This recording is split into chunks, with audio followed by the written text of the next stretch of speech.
Good morning student, myself Rajkumar Sharma. आप सबका BSc part second के एक इम्पॉर्टेंट टॉपिक स्टैटिक्स में स्वागत है। स्टैटिक्स हम पहले से पढ़ते आ रहे हैं। स्टैटिक्स में हमने 3 पोर्शन कर लिए हैं। उसमें हमने मीन, मोड और मीडियन की सभी सीरीज़ देख ली है। अगर आपने अभी तक वो वीडियो नहीं देखे हैं तो आप देख लीजिए, कोरा बायोलॉजी पॉइंट में अपलोडेड है। आज हम स्टैटिस्टिक्स के एक इम्पोर्टेंट टॉपिक की बात कर रहे हैं जिसका नाम है मानक विचलन और स्टैंडर्ड डेविएशन। बेसिकली मानक विचलन अपकिरणन नापने की सबसे बेस्ट, या ये कहें कि स्टैटिस्टिक्स में सबसे ज़्यादा उपयोग की जाने वाली विधि है। साइंटिस्ट इसका सबसे ज़्यादा इस्तेमाल करते हैं। कार्ल पियर्सन नामक साइंटिस्ट ने 1893 में इस विधि का आविष्कार किया था, इस विधि के बारे में बताया था। बेसिकली ये जो विधि है इसके अंदर 2 इम्पॉर्टेंट विशेषताओं का ध्यान रखा जाता है। इसमें पहला है, हम स्टैंडर्ड डेविएशन ज्ञात करने के लिए समांतर माध्य ज्ञात करेंगे सबसे पहला, और यहाँ पर प्लस और माइनस चिन्ह की बड़ी विशेषता है। मतलब आप इनको नेगलेक्ट नहीं करते, इनको काउंट करते हैं। यहाँ पर प्लस और माइनस छोड़े नहीं जाते हैं। ये बात हमें यहाँ पर ध्यान रखनी होगी। बेसिकली इसका जो सिंबल है वो ये रहेगा, standard deviation denoted by this sign, ये। और आप एस डी लिख सकते हैं, standard deviation S D in short form. और हिंदी में लिखना चाहे तो मानक विचलन लिख सकते हैं। क्वेश्चन की लैंग्वेज देखें तो बड़ा आसान से क्वेश्चन आते हैं, लेकिन कैलकुलेशन थोड़ी सी लंबी हो जाने की वजह से हम कई बार इसको गलत कर देते हैं। तो आप यहाँ पर ये समझेंगे कि किसी भी प्रकार के क्वेश्चन को कैसे करें। दूसरी बात, इसमें क्वेश्चन कई बार तो डायरेक्ट पूछते हैं, आपसे सीधा पूछ लेते हैं कि दिए गए सारणी में से मानक विचलन ज्ञात करें। फिर ये आप पर डिपेंड होता है कि आप कौन सी विधि का इस्तेमाल करें। बेसिकली अपने पास 3 सीरीज हैं, आप सभी जानते हैं। पहली है इंडिविजुअल सीरीज, व्यक्तिगत। उसके बाद में है डिस्क्रीट, खंडित। और तीसरी है कंटिन्यूअस, सतत। 3 श्रेणियां हर एक कैटेगरी में है, हम पहले पढ़ चुके हैं। और प्रत्येक कैटेगरी में फिर सॉल्व करने के 2 तरीके हैं, शॉर्टकट मेथड और डायरेक्ट मेथड। तो आप देख पा रहे हैं कि 2, 2, 2 कुल मिलाकर 6 टाइप से आप क्वेश्चन को सॉल्व कर सकते हैं। क्वेश्चन जब भी आएगा तो या तो उसके साथ दिया हुआ होगा कि इस क्वेश्चन को खंडित श्रेणी से, व्यक्तिगत श्रेणी से, या खंडित श्रेणी से, सतत श्रेणी से बाय शॉर्टकट मेथड या फिर डायरेक्ट मेथड सोल्व करें, या फिर दिया हुआ नहीं होगा। तो सबसे पहले तो हमें ये पहचानना होगा कि वो सीरीज कौन सी है। ये बड़ा आसान सा तरीका है। इंडिविजुअल, किसी एक व्यक्ति का डाटा दिया हुआ हो, जैसे x की लंबाई कितनी है तो वो व्यक्तिगत हो जाती है। यहाँ पर ग्रुप की बात की जाती है, एक क्लास के विद्यार्थी की औसत लंबाई कितनी है तो वो खंडित हो जाती है। और रेंज, 0 से 10 अंक प्राप्त करने वाले विद्यार्थियों की संख्या कितनी है तो वो सतत श्रेणी है। तो आपको ये पहले पता लगाना पड़ेगा कि सीरीज कौन सी है। उसके बाद में अगर क्वेश्चन में कुछ नहीं दे रखा है, सीधा पूछ लिया है स्टैंडर्ड डेविएशन ज्ञात करें, तो आप कोई भी एक मेथड यूज कर सकते हैं।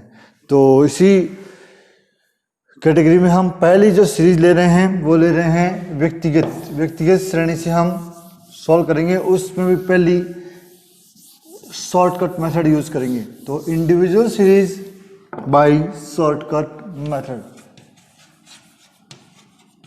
Individual series by shortcut method.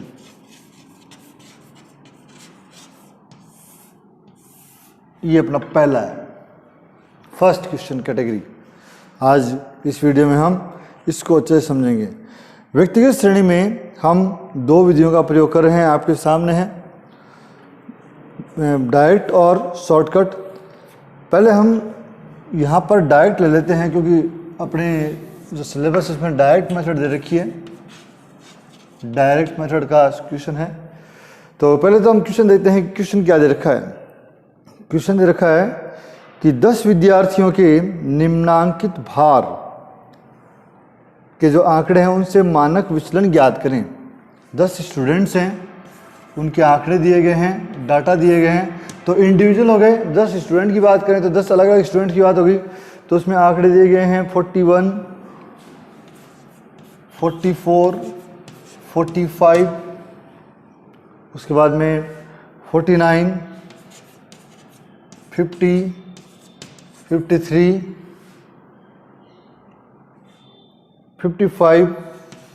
55 दो बार हैं, उसके बाद में 58 एंड 60। यहाँ क्वेश्चन दिया गया है कि 10 विद्यार्थियों के भार दिए गए हैं आपको, ये भार हैं 10 विद्यार्थियों के, तो क्रम संख्या आपको लगानी होगी। क्रम संख्या क्या हो जाएगी, 1 2 3 4 5 6 7 8 9 और 10। ये हमारा क्वेश्चन हो गया। डायरेक्ट मेथड के अंदर हमें क्वेश्चन में ज़्यादा कुछ हेर फेर नहीं करना। सबसे पहले आप दिए गए आंकड़ों की सहायता से क्या ज्ञात करेंगे, एक्स बार ज्ञात करेंगे। स्टैंडर्ड डेविएशन की सबसे खास बात है एक्स बार कैलकुलेट करना। तो मैं यहाँ पर सॉल्यूशन शुरू कर देता हूँ, जिससे आपको क्वेश्चन भी दिखता रहेगा और सॉल्यूशन भी साथ का साथ ही मिल जाएगा। सबसे पहले है सीरियल नंबर, सीरियल नंबर का कॉलम बनाएंगे आप। उसके बाद में आप एक्स पदों की जो पद मूल्य है वो जो कि भार है वो, सबसे पहले ये काम करें। पद हमारे पास 10 हैं,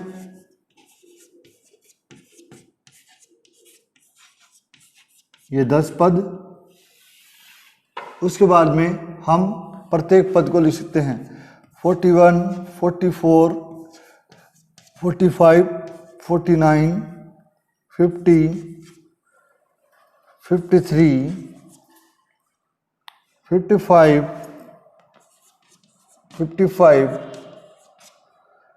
58 एंड 60। ये हमारे पास 10 पद हैं। तो सबसे पहले आपको क्या करना है, जैसे कि हमने बता रखा है, सबसे पहले बात करेंगे आप समांतर माध्य ज्ञात करेंगे। समांतर माध्य हम पहले पढ़ चुके हैं, इसलिए कोई दुविधा ही नहीं है। व्यक्तिगत श्रेणी में समांतर माध्य का फॉर्मूला क्या हो जाता है, सिग्मा एक्स बटा एन। सिग्मा एक्स आपको पदों से मिलेगा, एन पदों की संख्या है। तो इन पदों का अगर हम योग करेंगे जो आपको दे रखा है, तो इन सब का योग करने पर हमें 510 प्राप्त होता है। 510 पद हमारे पास, इट मीन्स n बराबर 10 है। तो 510 बटा में 10 इक्वल्स टू 51। हमारे पास जो x बार है वो हो गई है 51। अब आप इस x बार की सहायता से प्रत्येक पद का क्या ज्ञात करेंगे, विचलन ज्ञात करेंगे। तो x बार आपको दे रखी है वो है 51, आपको d ज्ञात करना है, d हो जाएगा x माइनस एक्स बार, ये हो जाएगा x माइनस एक्स बार। आप प्रत्येक पद का विचलन ज्ञात कर सकते हैं।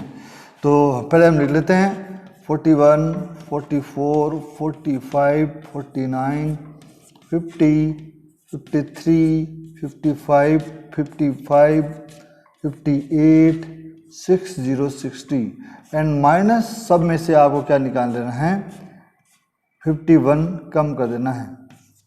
51, 1, 51, 51, 51, 51, 51, 51, 51, 51। आप देख लीजिए क्या आता है आपका। यहाँ पर कैलकुलेशन करते समय आपको थोड़ा सा सावधानी रखनी पड़ेगी। माइनस और प्लस का जो चक्कर है उसको ध्यान में रखना होगा।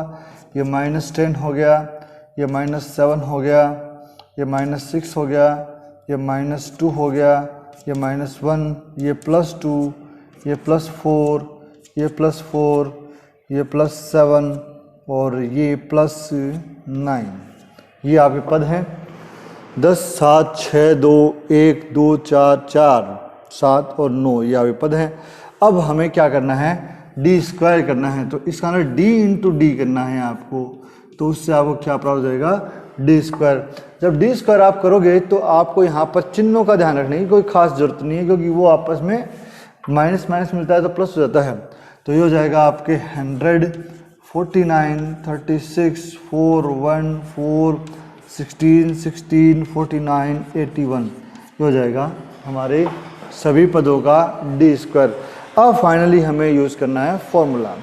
फॉर्मूला क्या है? स्टैंडर्ड डेविएशन का फॉर्मूला, एस डी का फॉर्मूला या सिग्मा, ये सिंबल आप यूज़ करेंगे और ये हो जाएगा सिग्मा डी स्क्वायर बट्टा एन।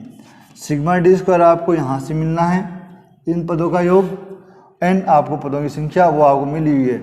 इन सब का योग अगर हम करेंगे तो ये आएगा 356। 356 is the sum of D square. इनको आप रखो 356 जो है रूट इसका वो बट्टा में 10, 10 का भाग देंगे आप तो हो जाएगा 35.6 रूट में।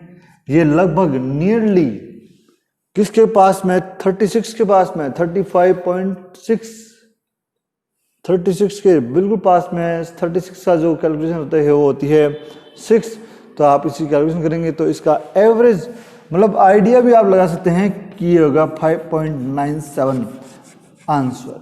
ये लो बड़ा थोड़ा सा करके देख लीजिए, 5.95, 5.96, 5.97, उससे आपको थोड़ा आइडिया लग जाएगा।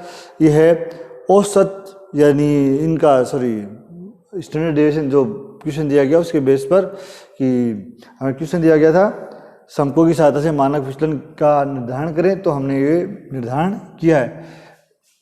इंडिविजुअल सीरीज की जो डायरेक्ट मेथड है बड़ी आसान सी विधि है, इसमें किसी प्रकार की मेरे को लगता है कि आपको कोई दिक्कत होनी चाहिए। आप देखें और इसको 1-2 बार करने की कोशिश करें, आपको ये बहुत ही अच्छे से आ जाएगी। अगर आपको वीडियो अच्छा लगा हो तो आप लाइक, सब्सक्राइब और शेयर करें जिससे अन्य स्टूडेंट्स को भी फ़ायदा मिले। धन्यवाद, वेलकम।